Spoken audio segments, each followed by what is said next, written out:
വാപ്പാടെയും ഉമ്മാടെയും മുന്നിൽ നിന്റെ ശബ്ദമുയർന്നാൽ, നിന്റെ മാതാപിതാക്കളുടെ മുന്നിലെങ്ങാനും നിന്റെ ശബ്ദമുയർന്നാൽ കഴിഞ്ഞടാ സഹോദരാ, നിന്റെ ദുനിയാവും പോയി, നിന്റെ ആഖിറവും പോയി, സർവ്വതും നഷ്ടപ്പെടുകയാണ്. എന്റെ പ്രിയപ്പെട്ടവരെ, നബി സല്ലല്ലാഹു അലൈഹി വസല്ലമ തങ്ങൾ അവിടെന്ന് പറഞ്ഞു, സ്വഹാബാ,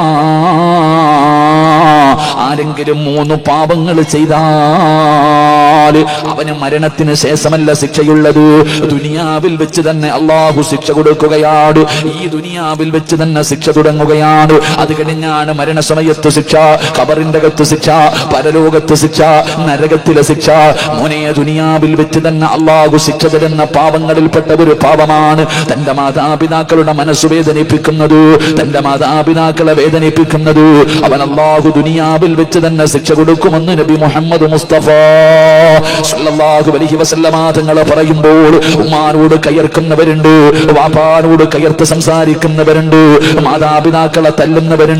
ഈ സദസ്സിലിരിക്കുന്ന വിദ്യാർത്ഥികളോട് ഞാൻ പറയുകയാ, ചെറിയ കുട്ടികളുണ്ടല്ലോ, പടച്ചവനെ, ഉമ്മാനോട് കയർത്തു സംസാരിക്കുന്ന മക്കളുണ്ടല്ലോ, എടാ ചെറുപ്പക്കാരാ, ഉമ്മാന്റെ മുന്നിൽ നിന്റെ ശബ്ദമുയർത്തരുത്, ഉമ്മാടെ മുന്നിൽ നിന്റെ ശബ്ദമുയർത്തരുത്.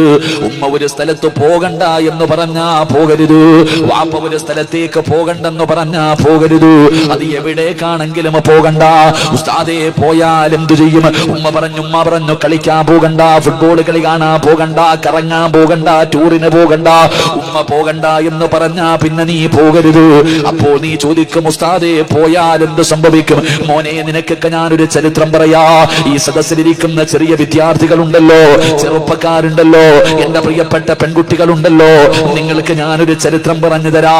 ഉമ്മ പറയുന്നത് അനുസരിക്കാത്തവർക്ക് റബ്ബ് കൊടുത്ത ഒരു ചരിത്രം പറയാ. എന്റെ പ്രിയപ്പെട്ട ചെറുപ്പക്കാരാ, നിന്നെ പോലെ ഫദിൽ എന്ന് പറയുന്ന ഒരു ചെറുപ്പക്കാരൻ ജീവിച്ചിരുന്നു. അല്ലാഹുവേ, വാപ്പ മരണപ്പെട്ടു പോയി, ഉമ്മ മാത്രമേ ഉള്ളൂ. ഫദിൽ എന്ന് പറയുന്ന ഒരു ചെറുപ്പക്കാരൻ നിന്നെ പോലെ യുവത്വത്തിന്റെ നടുവിൽ നടന്ന ചെറുപ്പക്കാരനാണ്. അവസാനം ഫദിൽ എന്ന് പറയുന്ന ചെറുപ്പക്കാരനോട് കൂട്ടുകാര് മുഴുവനും പറഞ്ഞു, ഫദിലേ, ഞങ്ങളെല്ലാവരും കൂടെ മക്കത്ത് പോകാൻ തീരുമാനിച്ചു, ഞങ്ങളെല്ലാവരും ഉംറയ്ക്ക് പോകുകയാണ്, നീ ഞങ്ങളുടെ കൂടെ വരുന്നോ ഫദിലേ?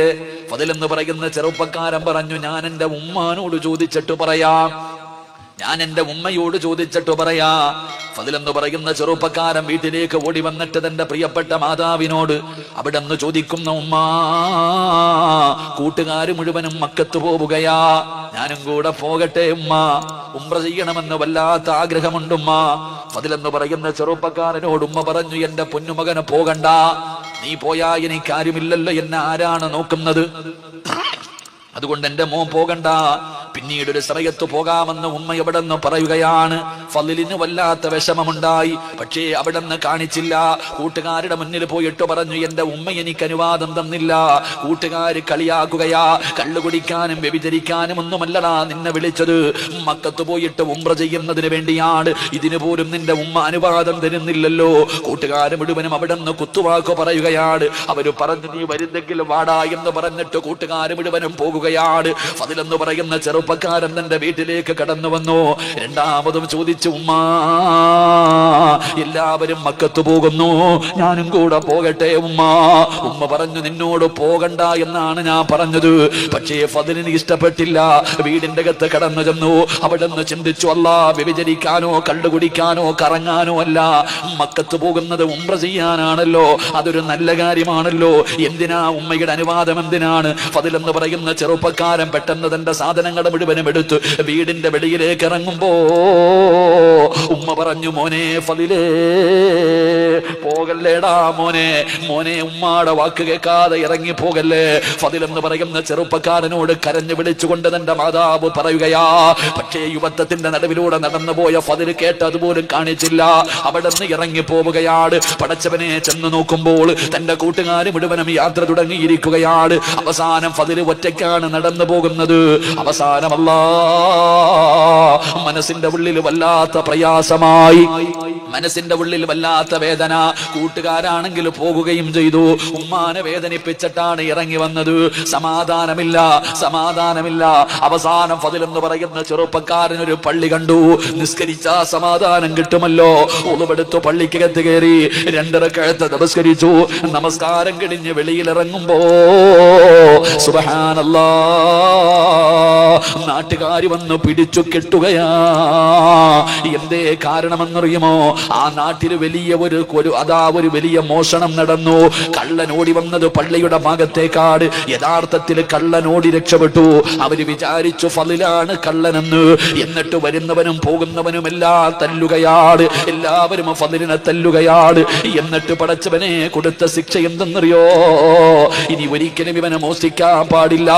അവന്റെ കൈ 2 വെട്ടിമുറിച്ചു, 2 കാലുകളെ വെട്ടിമുറിച്ചു, 2 കണ്ണും ചൂടിനെടുത്തു. ഒറ്റ ദിവസം കൊണ്ട് സർവ്വതും പോയി. എന്നിട്ട് എല്ലാവരും കള്ള എന്ന് പറഞ്ഞ് കളിയാക്കുമ്പോ ഫളിൽ വിളിച്ചു പറഞ്ഞു, എന്നെ കള്ള എന്ന് വിളിക്കല്ലേ. എന്റെ ഉമ്മയുടെ വാക്ക് കേൾക്കാത്തതിന് അള്ളാഹു എനിക്ക് തന്ന ശിക്ഷയാ. ഫളിൽ എന്ന് പറയുന്ന ചെറുപ്പക്കാരൻ കിടന്ന് കരയുകയാണ്. അവസാനം കൈയില്ലാതെ കാലില്ലാതെ കണ്ണില്ലാതെ ഫളിലിനെ കൊണ്ടുവന്ന് തെരുവിൽ വലിച്ചെറിഞ്ഞിരിക്കുകയാണ്. അവസാനം അവിടെ കിടന്ന് രക്തത്തിൽ കിടന്ന് കുളിച്ചുകൊണ്ട് നിലവിളിക്കുകയാണ്, അല്ലാഹുവേ എന്റെ ദുനിയാവും ആഖിറവും പോയല്ലോ അല്ലാ, അല്ലാഹുവേ എന്റെ ആഖിറവും നഷ്ടപ്പെടുത്തല്ലേ തമ്പുരാനെ. എനിക്ക് മരിക്കുന്നതിന് മുമ്പ് എന്റെ ഉമ്മാനോട് എനിക്കൊന്ന് പൊരുത്തം ചോദിക്കണം തമ്പുരാനെ. തെരുവിൽ കിടന്ന് യാചിക്കുകയാണ്. വഴിയിലൂടെ പോകുന്ന യാത്രക്കാരോട് ഫളിൽ യാചിക്കുന്നു, അല്ലാഹുവിനെ ഓർത്തിട്ട് എന്റെ ഉമ്മാടെ മുന്നിൽ എന്നെയൊന്ന് കൊണ്ടുപോകുവോ, ഒന്ന് പൊരുത്തം ചോദിക്കാനാ, ഒന്ന് പൊരുത്തം ചോദിക്കാനാ.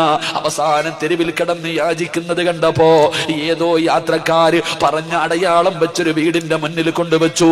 വീടിന്റെ കവാടം തുറന്നൊരു പ്രായമുള്ള ഉമ്മ ഇറങ്ങി വന്നു. അല്ലാ, അവര് ചോദിച്ചു, ഉമ്മ ഈ കിടക്കുന്ന ചെറുപ്പക്കാരനെ അറിയുമോ ഉമ്മ? പടച്ചവനെ, ഉമ്മ നോക്കുമ്പോ മനസ്സിലാകുന്നില്ല, കൈയില്ല, കാണില്ല, കാലില്ല, രക്തത്തിൽ കുളിച്ചിട്ട് ഒന്നും അറിയുന്നില്ല, ആരാണെന്ന് പോലും അറിയുന്നില്ല. ഉമ്മ പറഞ്ഞു, എനിക്കറിയില്ല, എനിക്ക് മനസ്സിലാകുന്നില്ല. ആ ഉമ്മാടെ ശബ്ദമങ്ങ് കേൾക്കുമ്പോ ഫളിൽ എന്ന് പറയുന്ന ചെറുപ്പക്കാരന് മനസ്സിലായി അത് തന്റെ ഉമ്മയാണെന്ന്. അവിടെ നിന്ന് വിളിക്കുന്ന ഉമ്മ, ഉമ്മ ഞാനാ ഉമ്മ, ഉമ്മാടെ പൊന്നുമകന് ഫളിലാണുമ്മ. ഉമ്മാടെ വാക്ക് കേൾക്കാതെ ഇറങ്ങിപ്പോയതിന് അല്ലാഹു എനിക്ക് തന്ന ശിക്ഷയാണുമ്മ. അവിടെ നിന്ന് പൊട്ടിക്കരഞ്ഞുകൊണ്ട് നിലവിളിച്ചുകൊണ്ട് പറഞ്ഞു എന്ന് ചരിത്രം പറയുമ്പോ ഇനി പറയടാ, കള്ളു കുടിക്കാൻ പോയതല്ല, വ്യഭിചരിക്കാൻ പോയതല്ല, ഫുട്ബോൾ കളി കാണാൻ പോയതല്ല, സിനിമാ തിയേറ്ററിൽ പോയതല്ല, കൂട്ടുകാരുടെ കൂടെ ഊട്ടിയിലും കൊടൈക്കനാലിലും പോയതല്ല. മോനെ, മക്കത്ത് പോകുന്നത് നല്ല കാര്യമല്ലേ, ഉംറയ്ക്ക് പോകുന്നത് നല്ല കാര്യമല്ലേ. പക്ഷേ ഉമ്മ പോകണ്ട എന്ന് പറഞ്ഞ പോയ ഒരു മകൻ അല്ലാഹു ദുനിയാവിൽ വെച്ച് കൊടുത്ത ശിക്ഷ ഇതാണെന്ന് ചരിത്രം പറഞ്ഞു തരുമ്പോ ഉമ്മാനെ വിറപ്പിക്കുന്ന മക്കള്, മാതാപിതാക്കളുടെ മുന്നിൽ കിടന്ന് വാഴ്ന്നു പറയുന്ന മക്കള്, എന്റെ പ്രിയപ്പെട്ടവരെ, നിങ്ങൾ അവരുടെ മനസ്സ് വേദനിപ്പിക്കരുത്. അതുകൊണ്ട് മഹാനായ റസൂലുള്ളാഹി തങ്ങൾ പറയുകയാണ്, ഹാരിസത്ത് ബിൻ നുഅ്മാൻ എന്ന് പറയുന്ന ചെറുപ്പക്കാരന്റെ ജീവിതത്തിൽ ഉണ്ടായിരുന്ന 2ാമത്തെ ഗുണമെന്തെന്നറിയോ? ഉമ്മാടെ മുന്നിൽ ശബ്ദമുയർത്താത്ത മകനാ. 3ാമതായിട്ട് അല്ലാഹുവിന്റെ പ്രവാചകന് അവിടെ നിന്ന് പറഞ്ഞു, ആയിഷ, അല്ലാഹുവിന്റെ റസൂൽ അവിടെ നിന്ന് പറഞ്ഞു, 3ാമത്തെ സ്വഭാവം എന്തെന്നറിയോ? തന്റെ ഉമ്മാനെ കാണാൻ ആരെങ്കിലും വീട്ടിൽ വന്നു കഴിഞ്ഞാൽ, തന്റെ ഉമ്മാനെ കാണാൻ ആരെങ്കിലും വീട്ടിൽ വന്നു കഴിഞ്ഞാൽ അവരിറങ്ങി പോകുമ്പോ കൂടെ ഇറങ്ങി പോകും. ഉമ്മാനെ കാണാൻ വന്നിട്ട് പോകുന്നവരുടെ പുറകെ നടന്നു പോകും. എന്നിട്ട് കയ്യിൽ പിടിച്ച് ചോദിക്കും, ഉമ്മ വല്ല പരാതിയും പറഞ്ഞോ? എന്റെ ഉമ്മ വല്ല പരാതിയും പറഞ്ഞോ? എന്റെ ഉമ്മാന് വീട്ടിൽ വല്ലതും കുറവുണ്ടോ? ഉമ്മ ഒന്നും എന്നോട് പറയാറില്ല, ഉമ്മ എന്നോടൊന്നും പറയാറില്ല. എന്റെ ഉമ്മ വല്ല പരാതിയും പറഞ്ഞെങ്കിൽ പറ, മരിക്കുന്നതിന് മുമ്പ് ചെയ്തു കൊടുക്കാനാ. എന്റെ ഉമ്മ മരിക്കുന്നതിന് മുമ്പ് എനിക്കത് ചെയ്തു കൊടുക്കാനാണ്. അള്ളാഹുവേ, ചോദിച്ച് അറിഞ്ഞിട്ട് ചെയ്തു കൊടുക്കുമായിരുന്നു എന്ന ചരിത്രം പറയുമ്പോ നിങ്ങളോട് എനിക്ക് പറയാനുള്ളത്, ഉമ്മാനെ കാണാൻ വരുന്നവരുടെ പുറകെ നടന്ന് ചോദിച്ചറിഞ്ഞ് ചെയ്തു കൊടുക്കണ്ട. ഉമ്മ ചോദിക്കുന്നതെങ്കിലും ഒന്ന് വാങ്ങിക്കൊടുത്താ മതി. അള്ളാഹു നമുക്ക് ഈമാൻ നൽകുമാറാകട്ടെ. മാതാപിതാക്കൾ എന്താണോ ആവശ്യപ്പെടുന്നത്, മോനെ നിന്റെ ഉമ്മയല്ലേ നിന്റെ വാപ്പയല്ലേ, കൊടുക്കേണ്ടത് അവർക്കല്ലേ പൊന്നുമോനെ. മാതാപിതാക്കൾ ഗുളിക ചോദിച്ചാ വാങ്ങിക്കൊടുക്കാത്തവരുണ്ട്. പടച്ചവനെ, ഒരു ഫർദയുടെ പേരിൽ തല്ലുണ്ടാക്കുന്നവരുണ്ട്. മാതാപിതാക്കളെ പരിഗണിക്കാത്തവരുണ്ട്. എന്റെ പ്രിയപ്പെട്ടവരോട് ഓർമ്മപ്പെടുത്തുകയാണ്, നിന്റെ ഉമ്മയാണ് നിന്റെ വാപ്പയാ, അവരുടെ കാൽച്ചുവട്ടിലാ നിന്റെ സ്വർഗം കിടക്കുന്നത്. അള്ളാഹുവിന്റെ പ്രവാചകൻ സല്ലല്ലാഹു അലൈഹി വസല്ലമ തങ്ങളോട് ഒരു സഹാബി ചോദിച്ചു, നബിയേ, എനിക്ക് ഏറ്റവും കൂടുതൽ കടമ ആരോടാ നബിയേ? റസൂലുള്ളാഹി പറഞ്ഞു, ഉമ്മയോടാണ്. പിന്നെ ആരോടാ നബിയേ? ഉമ്മയോടാണ്. പിന്നെ ആരോടാ നബിയേ? ഉമ്മയോടാണ്. പിന്നെ ആരോടാ നബിയേ? വാപ്പയോടാണ്. 3 പ്രാവശ്യവും അള്ളാഹുവിന്റെ പ്രവാചകം പറഞ്ഞു, ഉമ്മ ഉമ്മ ഉമ്മ. കാരണം എന്തെന്നറിയോ? ഗർഭം ചുമന്നതു 10 മാസം തള്ളയാ, പ്രസവിച്ച വേദന തിന്നതും അവർ തന്നെയാ, പാലൂട്ടി നിന്നെ വളർത്തലും അവരാണ്. ഈ 3 കാര്യം ഉപ്പയിൽ ഒഴിവാണ്. ഗർഭം ചുമന്നത് ഉമ്മയാണ്, നൊന്ത് പ്രസവിച്ചത് ഉമ്മയാണ്, പാല് തന്ന് വളർത്തിയത് ഉമ്മയാണ്. അതുകൊണ്ട് ഈ സദസ്സിൽ നിരന്നിരിക്കുന്ന മക്കളോട് പറയുകയാ, പണക്കാരന്റെ മകളെ കെട്ടിയപ്പോ, തുലിവെളുപ്പുള്ള ഒരു പെണ്ണിനെ കെട്ടിയപ്പോ പെറ്റ ഉമ്മാനെ കണ്ണുനീര് കുടിപ്പിക്കുന്ന മക്കളുണ്ട്. അവർക്ക് നേരെ ചൊവ്വ ഭക്ഷണം കൊടുക്കാത്തവരുണ്ട്, വസ്ത്രം വാങ്ങിക്കൊടുക്കാത്തവരുണ്ട്, മരുന്ന് വാങ്ങിക്കൊടുക്കാത്തവരുണ്ട്. വീടിന്റെ അകത്ത് കിടന്ന് നരകിക്കുകയാ മാതാപിതാക്കള്. എന്റെ പ്രിയപ്പെട്ടവരെ, എങ്കിൽ അല്ലാഹു നിങ്ങൾക്ക് തരുന്ന ശിക്ഷ എന്തെന്നറിയുമോ? മാതാപിതാക്കളുടെ മനസ്സ് വേദനിപ്പിക്കുന്ന ഏതെങ്കിലും ഒരു മനുഷ്യനുണ്ടല്ലോ, ഒരു വാക്കുകൊണ്ടെങ്കിലും നിങ്ങൾ ആരെങ്കിലും നിങ്ങളുടെ മാതാപിതാക്കളുടെ മനസ്സ് വേദനിപ്പിച്ചിട്ടുണ്ടോ? അള്ളാഹു ഈ ദുനിയാവിൽ വെച്ച് തന്നെ നിനക്ക് 3 ശിക്ഷ തരുമെന്ന് നബി മുഹമ്മദ് മുസ്തഫ സല്ലല്ലാഹു അലൈഹി വസല്ലമ തങ്ങൾ പറയുകയാ. മാതാപിതാക്കളുടെ മനസ്സ് വേദനിപ്പിച്ച ഏതെങ്കിലും മക്കള് തല്ലണമെന്നില്ല, ചീത്ത വിളിക്കണമെന്നില്ല, നിന്റെ ഒരു വാക്കുകൊണ്ടെങ്കിലും പെറ്റ തള്ളയെ വേദനിപ്പിച്ചിട്ടുണ്ടോ? ജന്മം നൽകിയ വാപ്പയുടെ മനസ്സിൽ വേദന ഉണ്ടാക്കിയിട്ടുണ്ടോ? മരിക്കുന്നതിന് മുമ്പ് അള്ളാഹു നിനക്ക് 3 ശിക്ഷ തരുമെന്ന് നബി മുഹമ്മദ് മുസ്തഫ സല്ലല്ലാഹു അലൈഹി വസല്ലമ തങ്ങൾ പറയുമ്പോ, എന്റെ പ്രിയപ്പെട്ടവരെ, ഈ 3 ശിക്ഷ പറഞ്ഞിട്ട് ഞാൻ നിർത്തുകയാണ്. അള്ളാഹു നമുക്ക് ഈമാൻ നൽകി അനുഗ്രഹിക്കുമാറാകട്ടെ. മാതാപിതാക്കളുടെ മനസ്സു വേദനിപ്പിച്ച ഏതെങ്കിലും ഒരു മകനോ മകളോ ഈ സദസ്സിലുണ്ടെങ്കിൽ നീ ഇന്ന് തൗബ ചെയ്തോണം. ഇന്ന് നീ തൗബ ചെയ്തോണം. ഇല്ലെങ്കിൽ മരിക്കുന്നതിന് മുമ്പ് അള്ളാഹു നിനക്ക് ഈ ദുനിയാവി വെച്ച് തന്നെ 3 ശിക്ഷ തരും. അള്ളാഹു കാത്തിരക്ഷിക്കുമാറാകട്ടെ. അള്ളാഹു കാത്തിരക്ഷിക്കുമാറാകട്ടെ. 11 മണിയായപ്പോ നിർത്താറായ ഈ 3 ശിക്ഷ കൂടെ പറയണമെന്നുണ്ട്. നിങ്ങൾ ഇരുന്നാ ഞാൻ പറയാം, ഇല്ലെങ്കിൽ നിർത്താം. എന്ത് വേണം? പറയണോ നിർത്തണോ?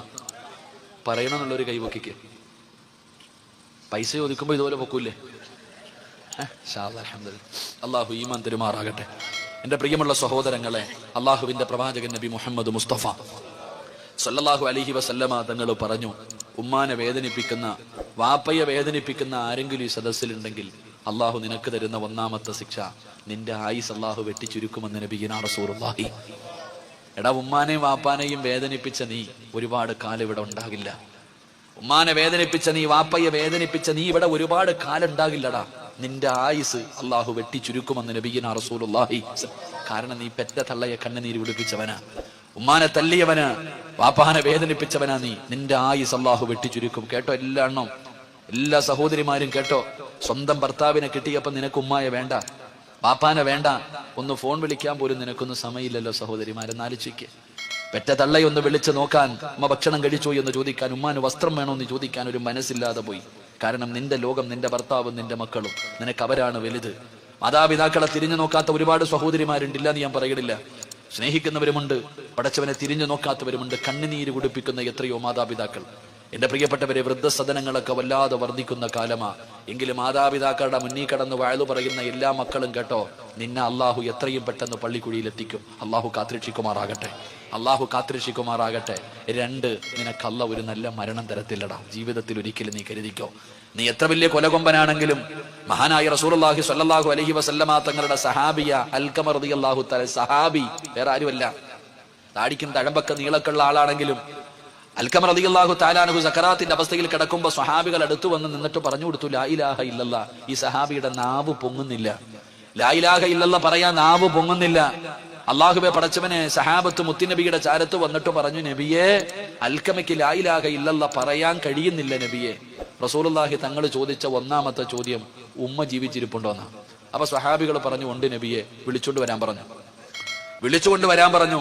റസൂലുള്ളാഹി സ്വല്ലല്ലാഹി അലൈഹി വസല്ലം തങ്ങളുടെ മുന്നിൽ പ്രായം ചെന്ന ഉമ്മാനെ കൊണ്ടുവന്നു. മുത്തുനബി ചോദിച്ചു ഉമ്മയോട്, അൽഖമയുമായിട്ട് എങ്ങനെ ഉമ്മ? നബിയെ, എനിക്കവനെ വല്ലാത്ത ഇഷ്ടമായിരുന്നു നബിയെ, ഞാൻ വല്ലാതെ കഷ്ടപ്പെട്ടാണ് അവനെ വളർത്തിയത്. പക്ഷെ പെണ്ണ് കെട്ടിക്കഴിഞ്ഞപ്പോ എന്നെക്കാല് സ്നേഹം അവനവന്റെ ഭാര്യയോടാണ് നബിയെ. വല്ലാത്ത മറുപടി. റസൂലുള്ളാഹി തങ്ങളോട് പറഞ്ഞ, നബിയെ, അവന് എന്നെക്കാലും വലുത് അവന്റെ പെണ്ണുപിള്ളയാ. അവൻ എന്നോടത് കാണിക്കാൻ പാടുണ്ടോ? ഞാൻ അവൻ ഇത്രയും കഷ്ടപ്പെട്ട് വളർത്തിയതല്ലേ നബിയെ. പരിരങ്ങന. എന്റെ പ്രിയപ്പെട്ടവരെ, റസൂലുള്ളാഹി സ്വല്ലല്ലാഹി അലൈഹി വസല്ലം തങ്ങളോട് പറഞ്ഞു, അവൻ എന്നെക്കാളും അവന്റെ ഭാര്യയെ സ്നേഹിക്കുന്ന നബി. ചരിത്രം പറയുക തെറ്റിദ്ധാരണയായിരുന്നു എന്നാ പറയണേ. ഉമ്മയുടെ തെറ്റിദ്ധാരണയായിരുന്നു. അള്ളാഹുവിന്റെ റസൂൽ സല്ലല്ലാഹു അലൈഹി വസല്ലം തങ്ങൾ പറഞ്ഞു, ഉമ്മ സക്കറാത്തിന്റെ അവസ്ഥയിൽ കിടക്കുക, ലാ ഇലാഹ ഇല്ലല്ലാഹ് പറയാൻ പറ്റുന്നില്ല ഉമ്മ, ഒന്ന് പൊരുത്തപ്പെട്ടു കൊടുക്ക്.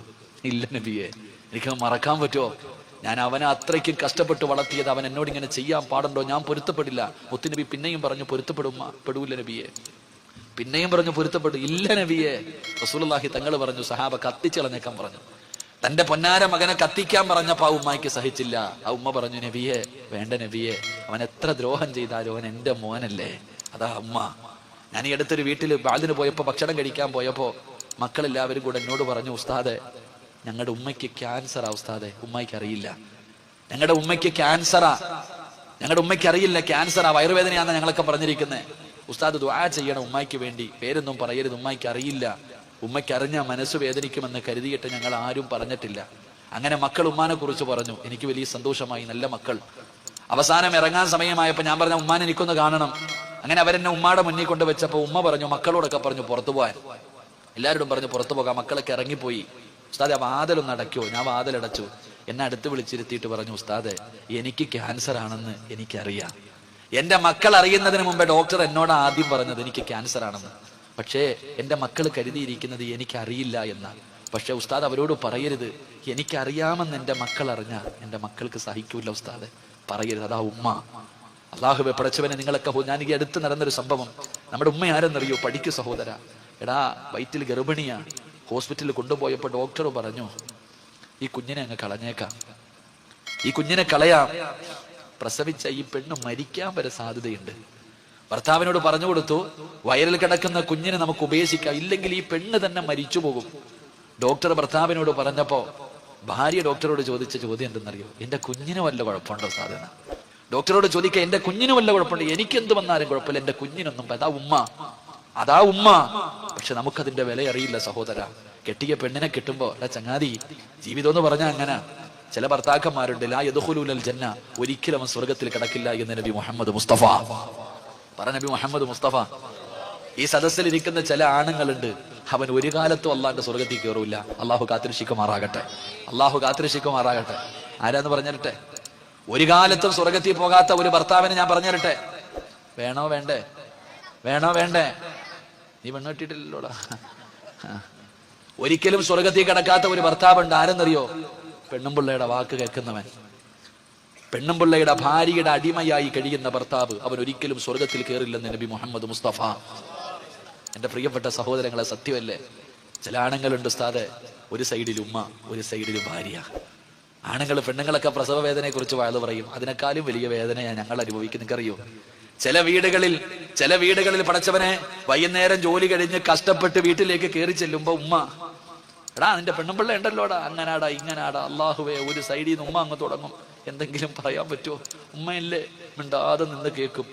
അത് കഴിഞ്ഞിട്ട് എങ്ങനെയെങ്കിലും ചോറ് ഉണ്ണാതെ ബെഡ്റൂമിൽ പോയി കിടക്കാൻ വേണ്ടി അങ്ങോട്ട് കയറുമ്പോ ആമിന അവിടെ നിന്ന് തുടങ്ങും. നിങ്ങളുടെ തള്ളയുണ്ടല്ലോ, അള്ളാഹു അലിച്ചേക്കപ്പാ, അവിടെ നിന്ന് അവൾ അങ്ങോട്ട് വയല് തുടങ്ങും.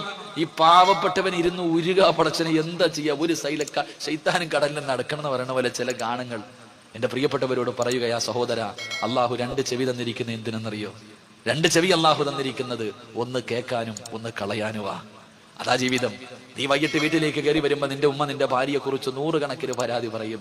എല്ലാം ഒരു ചെവിയിലൂടെ കേട്ട് ആവശ്യമുള്ളത് ഹൃദയത്തിൽ ഇറക്കുക, ബാക്കിയൊക്കെ കളയുക. അത് കഴിഞ്ഞ് ബെഡ്റൂമിൽ ചെല്ലുമ്പോൾ ഭാര്യ നിന്റെ ഉമ്മാനെ കുറിച്ച് 100 പരാതി പറയും.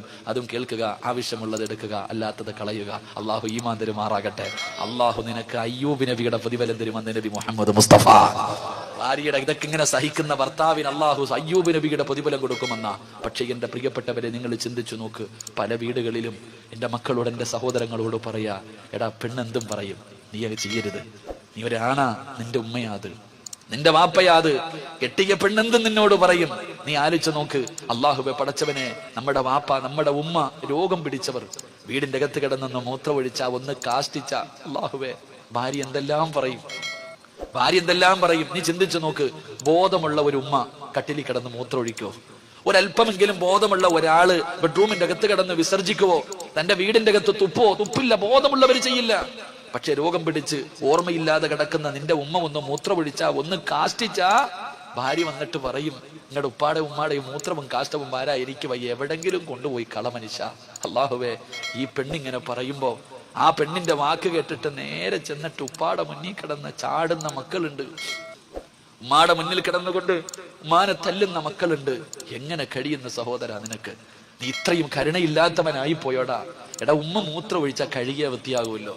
ഉമ്മാടെ മൂത്രമല്ലേ, ഉപ്പാടെ കാഷ്ടമല്ലേ. നിന്റെ ഉമ്മ ഒന്ന് വീടിന്റെ അകത്ത് തുപ്പിയാ കഴുകടാ, തുടച്ചുകളാ, പൂവല്ലോ. എന്ത് നീ നമ്മളെ കുറിച്ച് ചിന്തിക്കാത്തത് എന്തേ?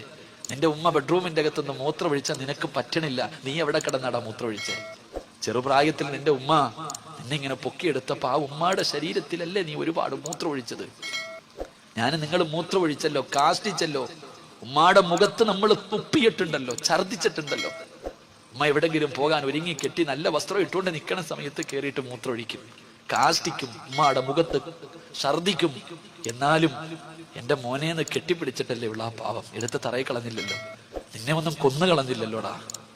അത്രയും സ്നേഹിച്ച ഉമ്മാനെ ഉപ്പാനെ നിനക്കിന്ന് അധികം പറ്റി ഒരു തൊലിവെളുപ്പുള്ളവൾ എന്തെങ്കിലും പറയുമ്പോ നീ അവരെ തല്ലാൻ നിൽക്കുക, അവരെ കണ്ണുനീര് കുടിക്കുക. ഒരു പെണ്ണിന്റെ വാക്ക് കേട്ടിട്ട് നീ പട്ടിണി കിട്ടിരിക്കുക. എന്റെ പ്രിയപ്പെട്ട സഹോദരിമാരൊക്കെ നല്ലതുപോലെ കേട്ടോ. സ്വന്തം ഉമ്മാനെ ഉപ്പാനെയും തിരിഞ്ഞു നോക്കാത്ത എല്ലാ പെണ്ണുങ്ങളും കേട്ടോ. നിനക്ക് അള്ളാഹു ഒരു നല്ല മരണം തരത്തില്ലടി ഒരിക്കലും. ഈ ലോകത്ത് നിന്ന് യാത്ര പറയുന്ന സമയം ആര് ലാ ഇലാഹ ഇല്ലല്ലാഹ് പറഞ്ഞു തന്നാലും പറയാ നിന്റെ നാവ് പൊങ്ങത്തില്ലെന്ന് നബി മുഹമ്മദ് മുസ്തഫ. ഉറക്കെ പറ നബി മുഹമ്മദ് മുസ്തഫ. ദുനിയാവിൽ അള്ളാഹു തരുന്ന 3ാമത്തെ ശിക്ഷ എന്തെന്നറിയോ? ഉമ്മാനെ ചീത്ത വിളിച്ചവനെ, ഉമ്മാനെ തല്ലാൻ കൈവക്കിയവനെ, ഉമ്മയുടെ മനസ്സ് വേദനിപ്പിച്ചവനെ നീ എഴുതി വെച്ചോ, നീ എഴുതി വെച്ചോ. ഉറങ്ങുന്നവൻ നല്ലതുപോലെ കേട്ടോ. അള്ളാഹു നിനക്ക് ദുനിയാവിൽ തരുന്ന 3ാമത്തെ ശിക്ഷ, നിന്റെ ഉപ്പാനെയോ നിന്റെ ഉമ്മാനെയോ നീ വേദനിപ്പിച്ചിട്ടുണ്ടെങ്കിൽ, ചീത്ത വിളിച്ചിട്ടുണ്ടെങ്കിൽ, അവരെ കണ്ണുനീര് കുടിപ്പിച്ചിട്ടുണ്ടെങ്കിൽ, നീ അവരെ തല്ലാൻ കൈപൊക്കിയിട്ടുണ്ടെങ്കിൽ, മോനെ, നിന്റെ മക്കളും മരിക്കുന്നതിന് മുമ്പ് നിന്നോടത് തിരിച്ചു ചെയ്യുമെന്ന് ആദരവായ പ്രവാചകൻ നബി മുഹമ്മദ് മുസ്തഫ. നീ എവിടെ കൊണ്ട് പഠിപ്പിച്ചാലും നിന്റെ ഉമ്മാനെ തല്ലാൻ നിന്റെ കൈപൊക്കിയിട്ടുണ്ടെങ്കിൽ, നീ എത്ര സ്നേഹിക്കുന്ന മകനാണെങ്കിലും ഒരിക്കൽ നിന്റെ നേരെ കൈപൊക്കിയിരിക്കും. എഴുതി വെച്ചോ. നിന്റെ ഉപ്പയെയും നിന്റെ ഉമ്മയെയും നീ പട്ടിണിക്കിട്ടിട്ടുണ്ടോ? സത്യമായിട്ടും നിന്റെ മാതാപിതാക്കളെ പട്ടിണിക്കിട്ട നിന്നെ നിന്റെ മക്കൾ വിടുവടാ. തിരിഞ്ഞു നോക്കാത്ത ഒരു കാലം, അതിന്റെ വേദന നീ മരിക്കുന്നതിന് മുമ്പ് അനുഭവിക്കും. ഇന്ന് ഭർത്താവിനെ കിട്ടിയപ്പോ വീടിന്റെ അകത്ത് കിടന്ന് നിനക്ക് വേണ്ടി ജീവിച്ച നിന്റെ ഉമ്മാനെ നീ തിരിഞ്ഞു നോക്കുന്നില്ല. വളർത്തിക്കോ നിന്റെ മോളെയും. നാളെ നിന്റെ ഗതിയും ഇതാ, നാളെ നിന്റെ ഗതിയും ഇതാ. എന്റെ പ്രിയപ്പെട്ടവരെ, നീ മരിക്കുന്നതിന് മുമ്പ് നിന്റെ മക്കൾ ഇത് നിന്നോട് തിരിച്ചു ചെയ്യും. അപ്പൊ നിനക്കറിയാം നിന്റെ ഉമ്മയുടെ മനസ്സ് വേദനിച്ചതിന്റെ വേദന നീയും അനുഭവിക്കും. അള്ളാഹു കാത്തിരക്ഷിക്കുമാറാകട്ടെ, അള്ളാഹു കാത്തിരക്ഷിക്കുമാറാകട്ടെ. അള്ളാഹു സുബ്ഹാനഹു വ തആല, അള്ളാഹുവേ, ഞങ്ങളൊക്കെ ഞങ്ങളുടെ ഉമ്മമാരോട് എന്തെങ്കിലും ചെയ്തു പോയിട്ടുണ്ടെങ്കിൽ നീ പൊറുത്തു തരണേ അള്ളാഹുവേ, നീ പൊരുത്തപ്പെട്ട് തരണേ പടച്ചോനെ. ഞങ്ങളുടെ ഉമ്മാടെയും വാപ്പാടെയും പൊരുത്തം നീ ഞങ്ങൾക്ക് നൽകണേ തമ്പുരാനെ. അള്ളാഹു സ്വീകരിക്കുമാറാകട്ടെ. ഞാൻ വെറുതെ പറഞ്ഞതല്ല, ഞാൻ എൻ്റെ അനുഭവം കൊണ്ട് പറഞ്ഞതാ. ഞാൻ എൻ്റെ അനുഭവം കൊണ്ട്, എൻ്റെ ഉമ്മ ഇങ്ങനെ പറയാറുണ്ട്. എൻ്റെ ഭാര്യയോട് ഒരിക്കൽ പറഞ്ഞു, എൻ്റെ ഉപ്പ എന്നെ ചെറുപ്പത്തിൽ എന്തിനോ തല്ലാൻ വന്നു. എനിക്ക് 5 വയസ്സുള്ളപ്പോ എൻ്റെ ഉപ്പ എന്തോ ഒരു കുരുത്തക്കേട് കാണിച്ചതിന്റെ സമയത്ത് എന്നെ തല്ലാൻ വന്നപ്പോ ഉപ്പാനോട് പറയാൻ പാടില്ലാത്ത ഒരു വാക്ക് ഞാൻ പറഞ്ഞു. ഞാനന്ന് കൊച്ചുകുട്ടിയ, എന്റെ ഉപ്പാനോട് പറയാൻ പാടില്ലാത്ത ഒരു വാക്ക് ഞാൻ പറഞ്ഞു. എന്റെ പ്രിയപ്പെട്ടവരെ, എന്റെ മോൻ സിനാൻ, അള്ളാഹുവിനെ സാലിഹായ സന്താനങ്ങളിൽ പെടുത്തുമാറാകട്ടെ. അവൻ 5 വയസ്സായി. ഒരിക്കൽ നേഴ്സറിയിൽ നിന്ന് അവൻ എൻ്റെ വീട്ടിൽ വന്നു. നേഴ്സറിയിൽ പഠിക്കുന്ന മകൻ എൻ്റെ വീട്ടിൽ വന്നു. എന്തോ ഒരു കാര്യം ചെയ്തപ്പോൾ ഞാൻ തല്ലാൻ വടിയെടുത്തിട്ട് ഒരു തല്ല് കൊടുത്തു.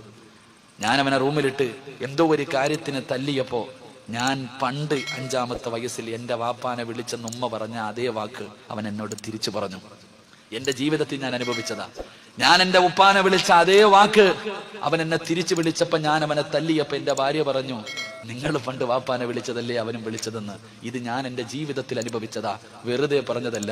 നീ നിന്റെ ഉപ്പാനോടും ഉമ്മാനോടും എന്ത് ചെയ്തിട്ടുണ്ടോ നാളെ കാത്തിരുന്നോ, നിന്റെ മക്കൾ നിന്നോട് അത് തിരിച്ചു ചെയ്യും. അള്ളാഹുവേ, അങ്ങനെ ഒരു ഗതി ഞങ്ങൾക്ക് നീ വരുത്തല്ലേ പടച്ചവനെ.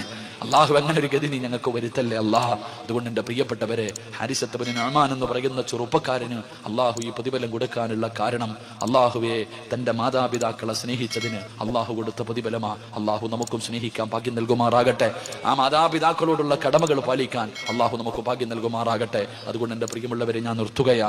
എന്റെ പ്രിയപ്പെട്ടവരെ, എല്ലാവർക്കും അറിയാം, ഒരു 4 സെന്റ് വസ്തു ഒരു പാവപ്പെട്ട മനുഷ്യൻ സദക്ക കൊടുത്തു. അൽഹംദുലില്ലാ, അതിന്റെ മുകളിൽ ഒരു ചെറിയ പള്ളി കെട്ടി. എന്റെ പ്രിയപ്പെട്ടവരെ, ഈ വയല് കഴിഞ്ഞ് എന്തെങ്കിലും കിട്ടിയാൽ ആ പള്ളിയുടെ മുകളിൽ കുറച്ച് കല്ലുവാരി വെച്ച് കെട്ടി എന്റെ പ്രിയപ്പെട്ടവരെ ഒന്ന് വാർത്ത് ആൾക്കാർക്ക് നിസ്കരിക്കാനുള്ള ഒരു സൗകര്യം ഒരുക്കി കൊടുക്കണമെന്നാണ് ഈ സംഘാടകരുടെ ആഗ്രഹം. അള്ളാഹു സാധിപ്പിച്ചു കൊടുക്കുമാറാകട്ടെ. അള്ളാഹു സാധിപ്പിച്ചു കൊടുക്കുമാറാകട്ടെ. ഞാൻ നിങ്ങളോടൊരു സദക്ക ചോദിക്കുകയാ. ആരും ഓടണ്ട. കാരണം സദക്ക എന്ന് പറയുന്നത് അള്ളാഹുടെ പള്ളിക്ക് കള്ളുകുടിയന്റെ പൈസ വേണ്ട, പലിശക്കാരന്റെ പൈസ വേണ്ട, അറബിയെ മോട്ടിച്ചുകൊണ്ട് വന്നവന്റെ പൈസ അള്ളാഹിക്ക് വേണ്ട, അള്ളാഹുവിന്റെ പള്ളിക്ക് ഹലാലായത് മതി. എന്റെ പ്രിയപ്പെട്ടവരെ, ഞാൻ നിങ്ങളോടൊരു സദക്ക ചോദിക്കുകയാ.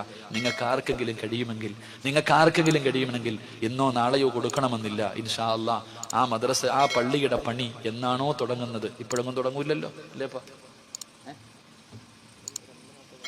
ഇൻഷാ അള്ളാഹ് അൽഹംദുലില്ലാ. ഇപ്പൊ റമദാനൊക്കെ വരിക. അപ്പൊ പിന്നെ അറിയാലോ, സമാധാനത്തോടുകൂടി ആ പള്ളിയുടെ പള്ളി അള്ളാടതാ. ഞാൻ ചോദിക്കുന്നത് അള്ളാഹ്ക്ക് വേണ്ടിയാ, എനിക്ക് വേണ്ടിയല്ല. പെൺകുട്ടികളെ കെട്ടിക്കാനോ യതീംഖാനകൾക്കോ വേണ്ടിയല്ല ഞാൻ ചോദിക്കുന്നത്, അള്ളാഹുവിന് വേണ്ടി ഞാൻ നിങ്ങളോടൊരു സദക്ക ചോദിക്കുകയാ. ഉസ്താദെ, ഞാൻ കൊടുക്കാം, എനിക്ക് അള്ളാഹ് ആയുസ്സും ആരോഗ്യവും നൽകിയ ഞാൻ കൊടുക്കാം. എന്റെ പ്രിയപ്പെട്ടവരെ, അള്ളാഹ് തരുന്ന പ്രതിഫലം മാത്രം ഞാൻ പറഞ്ഞു തരാം കേട്ടോ. അള്ളാഹു തരുന്ന പ്രതിഫലം ഞാൻ പറയാം. എന്റെ പ്രിയമുള്ള സഹോദരങ്ങളെ, എന്തായാലും നമ്മളെല്ലാവരും ഒരു ദിവസം മരിക്കും. മരണത്തിന് വല്ലാത്ത വേദനയാ എന്റെ പ്രിയപ്പെട്ട സഹോദരങ്ങളെ. അതുകൊണ്ടാണ് അള്ളാഹുവിന്റെ പരിശുദ്ധമായ ഖുർആന പറഞ്ഞത് മരണത്തിന് വലിയ വേദനയുണ്ടെന്ന്.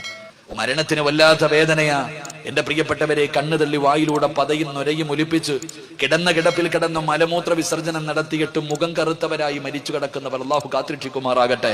എന്റെ പ്രിയപ്പെട്ടവരെ, നിങ്ങൾ ആരും 5 നയാ പൈസ വെറുതെ തരണ്ട. നിങ്ങൾ കൊടുത്താൽ അള്ളാഹു തരുന്ന ഒരു പ്രതിഫലം ഞാൻ പറയാ. മഹാനായ നബി മുഹമ്മദ് മുസ്തഫ സല്ലല്ലാഹു അലൈഹി വസല്ലമ തങ്ങൾ വഫാത്താകുന്നതിന്റെ തലേ ദിവസം റബീഉൽ അവ്വൽ 11 വൈകിട്ട് റസൂലുള്ളാഹി തങ്ങൾക്ക് പെട്ടെന്ന് എന്തോ ഓർമ്മ വന്നു. ആയിഷ ബീവി റളിയല്ലാഹു തആല അൻഹയെ അടുത്ത് വിളിച്ചിട്ട് പറഞ്ഞു, ആയിഷ, ഇന്ന സ്ഥലത്ത് കുറച്ചു പൈസ ഇരിക്കുന്നുണ്ട്, എടുത്തുകൊണ്ടുവാ. 6-7 ദിർഹം എടുത്തുകൊണ്ടുവരാൻ പറഞ്ഞു. ആയിഷ ബീവി റളിയല്ലാഹു തആല അൻഹ ഓടിച്ചെന്നത് എടുത്തുകൊണ്ടുവന്ന് മുത്തുനബിയുടെ കയ്യിൽ വെച്ചു കൊടുത്തു. റസൂലുള്ളാഹി സ്വല്ലല്ലാഹു അലൈഹി വസല്ലമ തങ്ങൾ ആ 7 ദിർഹം കയ്യിൽ വെച്ചിട്ട് കരയുകയാ. അള്ളാന്റെ റസൂലിനോട് ആയിഷ ബീബി ചോദിച്ചു, എന്തിനാ നബിയെ കരയണേ? ആയിഷ, ഇതെന്റെ കയ്യിലിരിക്കുന്ന സമയത്ത് ഞാൻ മരിച്ചുപോയാ അള്ളാഹുവിനോട് ഞാൻ എന്തു പറയും? അതുകൊണ്ട് എന്റെ കണ്ണടയുന്നതിന് മുമ്പ് നീ ഇത് ആർക്കെങ്കിലും കൊണ്ടുപോയി സദക്ക കൊടുക്ക്. ആയിഷ ബീബി റളിയല്ലാഹു തആല അൻഹ അത് കൊണ്ടുപോയി കൊടുത്തു. എന്റെ പ്രിയപ്പെട്ടവരെ, അന്നത്തെ ദിവസം പ്രവാചകന്റെ വീടിന്റെ അകത്ത് വിളക്ക് പോലും കത്തിച്ചില്ല, എണ്ണയില്ലാത്തത് കാരണം. പിറ്റേ ദിവസം റബീഉൽ അവ്വൽ 12 മലക്കുൽ മൗത്ത് അസ്റായിൽ അലൈഹിസ്സലാം അള്ളാഹുവിന്റെ പ്രവാചകന്റെ മുന്നിലേക്ക് കടന്നു വന്നു. റൂഹ് പിടിക്കാൻ തുടങ്ങി. റസൂലുള്ളാഹി തങ്ങളുടെ റൂഹ് പിടിച്ചുകൊണ്ടിരിക്കുമ്പോൾ അള്ളാഹുവിന്റെ പ്രവാചകം പോലും വേദന സഹിക്കാൻ കഴിയാതെ അസ്റായിൽ എന്ന് പറയുന്ന മലക്കിനോട് യാചിച്ചു, അസ്റായിലെ, എനിക്ക് വല്ലാതെ വേദനിക്കുന്നു, ഒന്ന് പതുക്കെ പിടിക്കോ. അള്ളാന്റെ റസൂല് ചോദിച്ചു അസ്റായിലിനോട്, എനിക്ക് വല്ലാതെ വേദനിക്കുന്നു അസ്റായിലെ, ഒന്ന് പതുക്കെ പിടിക്കുവോ? ആ മലക്ക് പോലും പറഞ്ഞു, നബിയേ, എനിക്കിതിനെക്കാളും മയമായി പിടിക്കാൻ അറിയില്ല നബിയെ. സഹോദര, അള്ളാഹുവിന്റെ റസൂല് പോലും മരണവേദന സഹിക്കാൻ കഴിയാതെ കരഞ്ഞെങ്കിൽ നിന്റെ ഗതി എന്താണെന്ന് നീ ആലോചിക്ക്. എന്റെ ഗതി എന്താണെന്ന് ഞാൻ ആലോചിക്കാം. ഈ ഇരിക്കുന്ന ഓരോ മനുഷ്യനും ആലോചിക്ക്. മരണത്തിന്റെ വേദന നിന്നെ കൊണ്ട് എങ്ങനെ താങ്ങാൻ പറ്റും? അതുകൊണ്ട് സഹോദര, അള്ളാഹു പറയുകയാ, എനിക്ക് വേണ്ടി ആരെങ്കിലും സദക്ക നൽകിയാൽ ഞാൻ അവനൊരു പ്രതിഫലം കൊടുക്കും. അവൻ മരിക്കുന്ന സമയത്ത് വഅബ്ശിറൂ ബിൽ ജന്ന, അള്ളാഹു നിനക്ക് സ്വർഗം കാണിച്ചു തരുമെന്ന് ആദരമായ പ്രവാചകൻ നബി മുഹമ്മദ് മുസ്തഫ ഈ ലോകത്ത് നിന്ന് യാത്ര പറയുന്ന സമയം നീ അള്ളാഹുവിന്റെ സ്വർഗം നിന്റെ കണ്ണുകൊണ്ട് കാണും വാപ്പാ. ഈ പള്ളിക്ക് കൊടുത്തതിന്, ഈ പള്ളിക്ക് ഒരു ചാക്ക് സിമന്റ് വാങ്ങിക്കൊടുത്തത്, ഈ പള്ളിക്ക് ഒരു കട്ട വാങ്ങിക്കൊടുത്തതിന്റെ പ്രതിഫലം നീ മരിക്കുന്ന സമയത്ത് കാണും. 2, ഈ പള്ളി നിന്നെ മറക്കൂല. ലോകത്തുള്ള സർവ്വ പള്ളികളും നാളെ സ്വർഗത്തിലാ. പള്ളിയെ സഹായിച്ചവനെ പള്ളി സ്വർഗത്തിൽ കൊണ്ടുപോകുമെന്ന് ആദരവായ പ്രവാചകൻ നബി മുഹമ്മദ് മുസ്തഫ സല്ലല്ലാഹു അലൈഹി വസല്ലം. അള്ളാഹു ഈമാൻ തരുമാറാകട്ടെ. ഞാൻ അള്ളാഹിക്ക് വേണ്ടി നിങ്ങളോട് ചോദിക്കുകയാ, നിങ്ങൾ 10,000-വോ 25,000-വോ 50,000-വോ തരണമെന്ന് ഞാൻ പറയുന്നില്ല. ഉസ്താദെ, ഇൻഷാ അല്ലാ ഈ പള്ളിയുടെ പണി തുടങ്ങുന്ന സമയം അള്ളാഹു എന്റെ കയ്യിൽ നൽകിയാൽ ഇൻഷാ അല്ലാ ആഫിയത്തും ആരോഗ്യവും എനിക്കുണ്ടെങ്കിൽ ഇൻഷാ അല്ലാ ഈ പള്ളിക്ക് വേണ്ടി ഞാനൊരു സദഖ കൊടുക്കും. അള്ളാഹു ഭാഗ്യം തരുമാറാകട്ടെ, അള്ളാഹു ഭാഗ്യം തരുമാറാകട്ടെ. അതുകൊണ്ട് എനിക്കറിയില്ല, അള്ളാഹിനെ ഏൽപ്പിക്കുകയാ. ഈ ഇരിക്കുന്നവരിൽ സ്വർഗത്തിന്റെ അവകാശം അല്ലാഹിക്കറിയാം. അല്ല തന്നെ തെരഞ്ഞെടുക്കട്ടെ. നിങ്ങൾ പറ 3 സ്വലാത്ത്.